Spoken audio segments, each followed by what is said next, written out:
Muy buenas, estamos nuevamente aquí en el Canal 2, aprovechando la bienvenida de ustedes a un concertista que de verdad es motivo de orgullo para nosotros tenerlo en nuestro espacio. Él es Enrique Millán Gómez.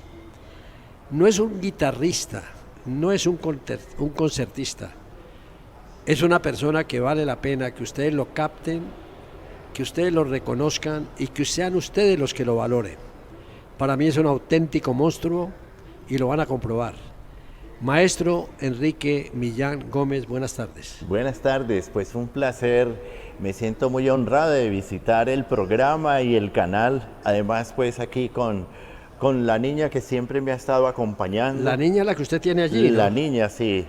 Que a diferencia de muchos, tiene la ventaja de ser mi novia. Y tengo esposa y tengo novia, y mi esposa me da permiso de tocar la novia. ¿Y por qué no comenzamos con la novia, pero haciéndola saltar? Ah, qué bueno, muy bueno, sí. Una danza que pertenece al siglo XVI, atribuida a Vincenzo Galilei. Esta obra permite, digamos, como cierta extroversión en las fiestas de esa época, y el ritmo ternario hace de que se muevan o haya un vaivén de lado a lado, y los bailarines precisamente podían levantar los pies. Entonces por eso viene el nombre de saltarello. ¿Cómo suena?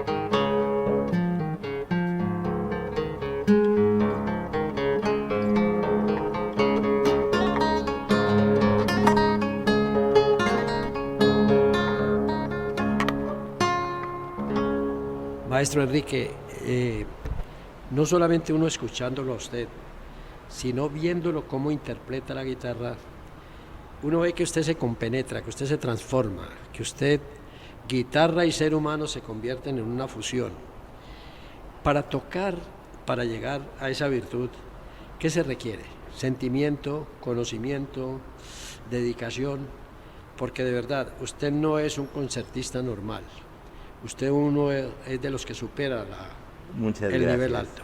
Bien, hay una serie, digamos, de pasos fundamentales que precisamente se está tratando de divulgar de una manera muy seria nuevamente por parte de la Secretaría de Cultura de Cali en un programa que se llama Cultores, y es enseñar y divulgar a la población que la música no es solamente un juego, no es solamente un entretenimiento o una diversión, sino que es una disciplina. Para tocar la música, por ejemplo, del siglo XVI, necesariamente hay que enfocarse en la historia, en saber cómo eran las costumbres y cómo eran los bailes de la época, cómo eran los instrumentos y además cómo se ejecutaban los instrumentos. Por supuesto, las normas sociales permitían de que los compositores pudieran hacer una especie de, digamos, de filmación en el caso de la poesía, en el teatro o en la música, de estos efectos sociales.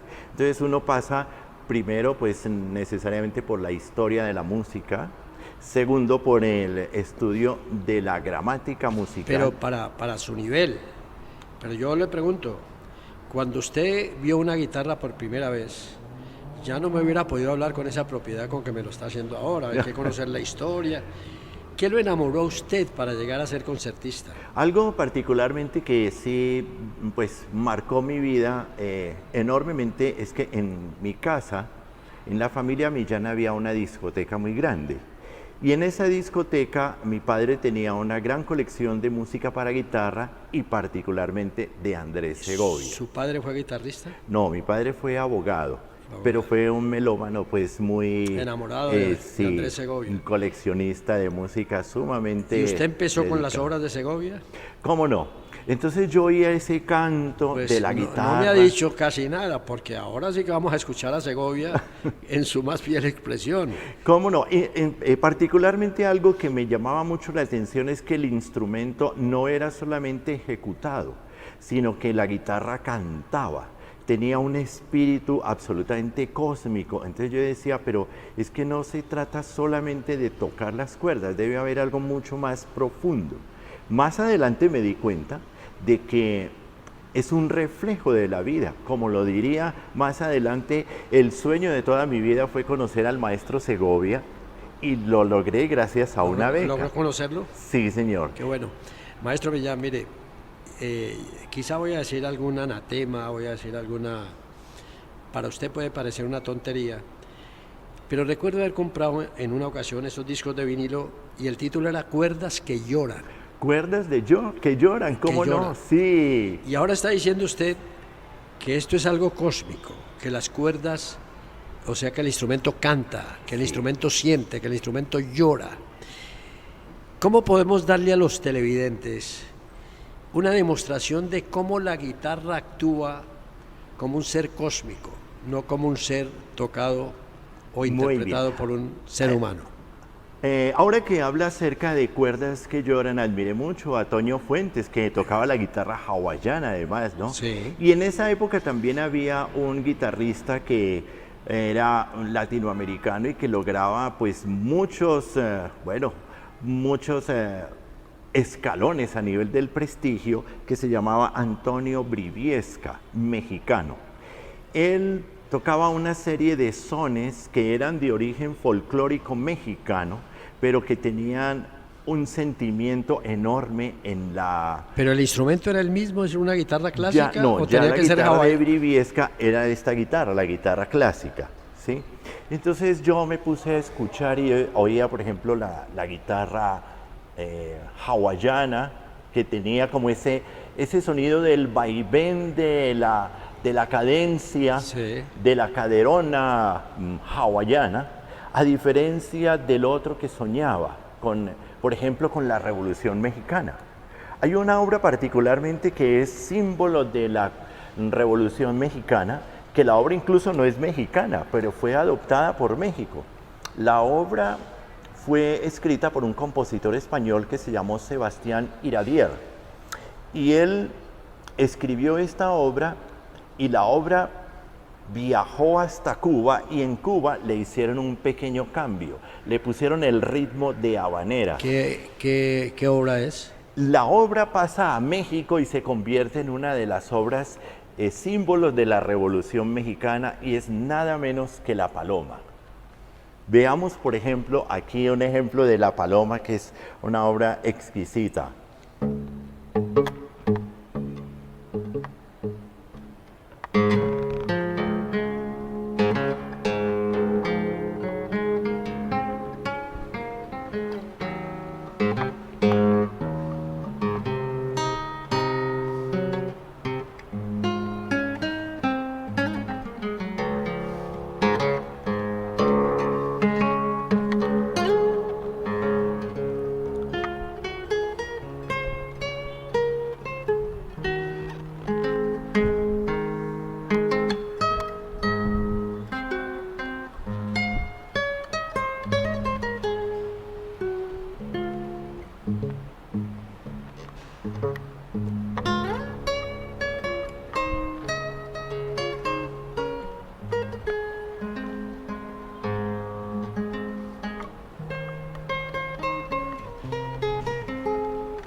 Tomémonos un tinto, seamos amigos. Café Águila Roja, calidad certificada. El Pascual Guerrero está listo para la fiesta del fútbol femenino. Acompañemos a las selecciones de Colombia, Bolivia, Brasil, Chile, Ecuador, Paraguay y Perú. Vive la Copa América Femenina Colombia 2022 del 8 al 30 de julio. Compra tus entradas en tuboleta.com.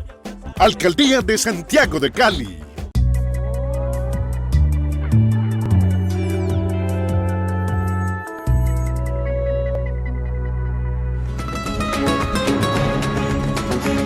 Maestro, qué grato es escucharlo a usted. La paloma. No lo digo por elogiarlo, lo digo porque usted, a quien lo está escuchando, le transmite la misma sensibilidad que usted le está colocando a la composición. Muchas gracias. Es que yo creo que la música, al menos quizá de músico tengo yo lo que me enseñaron en el colegio en lo teórico, que es el arte de producir sonidos en condiciones agradables al oído o interesantes al espíritu. Pero para ser músico como usted, concertista en el mayor nivel, se necesita algo elemental: sentimiento, ¿Cómo no? sensibilidad. Y eso usted lo transmite sin darse cuenta. O sea, uno cierra los ojos y escucha la música, pero si uno lo llega a abrir, sabe que la está interpretando un sentimiento que está convertido en un ser humano. ¿A usted le apasionó la guitarra de inicios por sus padres? ¿Hubo alguna influencia? ¿O cómo llegó a esa compenetración? Porque no es solamente aprender a tocarla, sino a sentirla y a vibrar con ella. Algo que es muy interesante es que en las épocas en que yo empecé a conocer la música ya a fondo, o sea, como gramática musical, las notas musicales, me llamó mucho la atención el hecho de que en la televisora y en las diferentes cadenas radiales se presentaban muchos programas educativos, como la Radiodifusora Nacional de Colombia, o por ejemplo la Orquesta Filarmónica de Bogotá, que tenía programas pedagógicos en el que presentaban violinistas, violonchelistas, grupos de cámara, orquestas, guitarristas, solistas, y venían a visitarnos a Colombia una serie de prestigiosos maestros. A su vez también había una gran propuesta desde el punto de vista de las gerencias culturales, y particularmente en Cali había un movimiento estupendo donde nosotros veíamos por el Teatro Municipal todo un desfile de luminarias de la cultura, como lo fueron Andrés Segovia, como fue por ejemplo la Orquesta Filarmónica de Nueva York. ¿Andrés se presentó en el Municipal? 2 veces se presentó. Es más, incluso el primer guitarrista célebre que se presentó en Cali se llamó don Regino Sáenz de la Maza, profesor titular del Real Conservatorio Superior de Música de Madrid.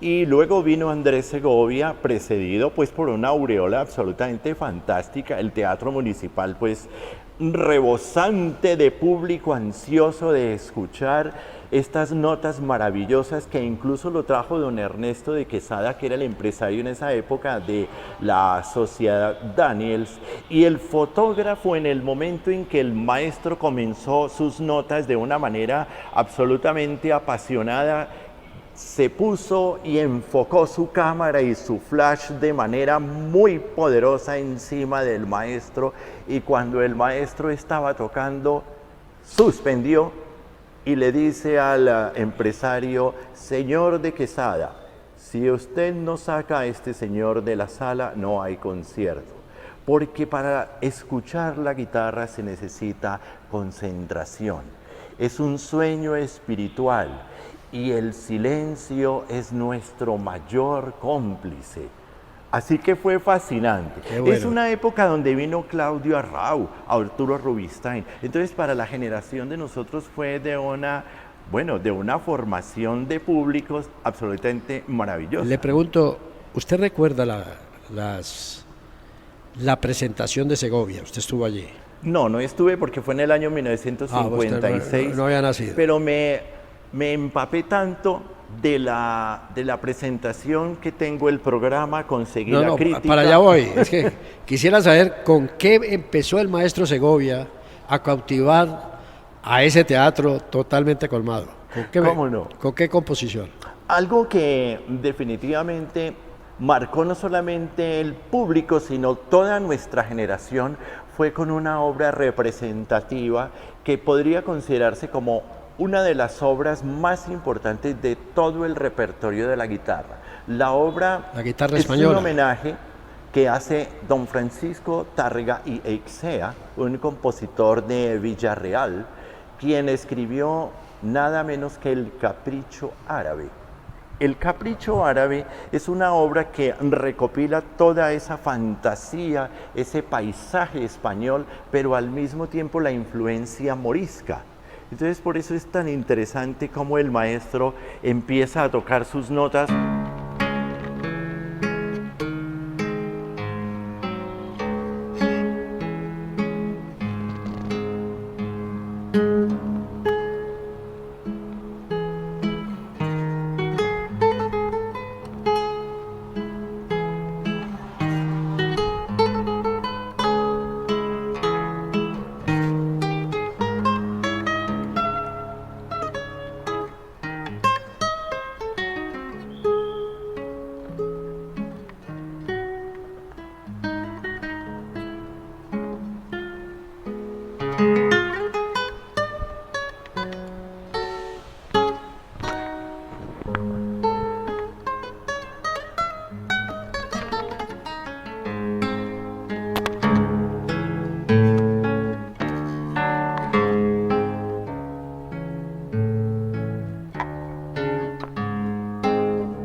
Tomémonos un tinto, seamos amigos. Café Águila Roja, calidad certificada. El Pascual Guerrero está listo para la fiesta del fútbol femenino. Acompañemos a las selecciones de Colombia, Bolivia, Brasil, Chile, Ecuador, Paraguay y Perú. Vive la Copa América Femenina Colombia 2022 del 8 al 30 de julio. Compra tus entradas en tuboleta.com. Alcaldía de Santiago de Cali.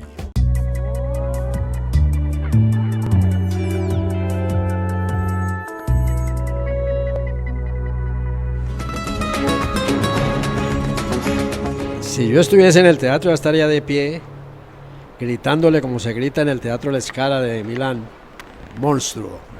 De hecho, usted es un maestro, más que un concertista, es un maestro. Y usted se desenvuelve con tanta facilidad, no solamente interpretando la guitarra, sino que la parte histórica le apasiona y usted es feliz explicando antes de la interpretación, porque ese conjunto es lo que a usted le llega al alma. Yo imagino, no es una herejía lo que voy a decir, pero como maestro o concertista de la música, usted tendrá temas predilectos y otros pues que quizás considera o más difíciles o más complicados o menos rítmicos, no sé, no me voy a meter en Honduras, pero de todo lo que usted ha interpretado, ¿qué es lo que más le llega al alma? Pues definitivamente la música es una comunicación espiritual y hay momentos en los cuales pues uno a través de los viajes, los conciertos, el conocer las personas, le llaman a uno mucho la atención esas ambientaciones que de pronto tienen o la receptividad que tiene cada público. Algo que me llama mucho la atención a mí es el hecho de que hay compositores que llegan más y otros que son un poco más abstractos. Es decir, hay compositores que, por ejemplo, en el caso de... Maestro, lo voy a interrumpir. Sí. Porque usted se ganó otro programa de televisión. Muchas gracias. Debo cortar en este momento porque yo sé que usted nos va a dar una enseñanza que nos va a llenar a todos, no solamente de gozo, nos va a llenar de cultura. Muy amable. Es que uno con usted aprende. Por hoy le digo a los oyentes que les debo un programa adicional con el maestro Enrique Millán Gómez. Y nada mejor que regalárselo para la próxima semana. Por hoy nos vamos.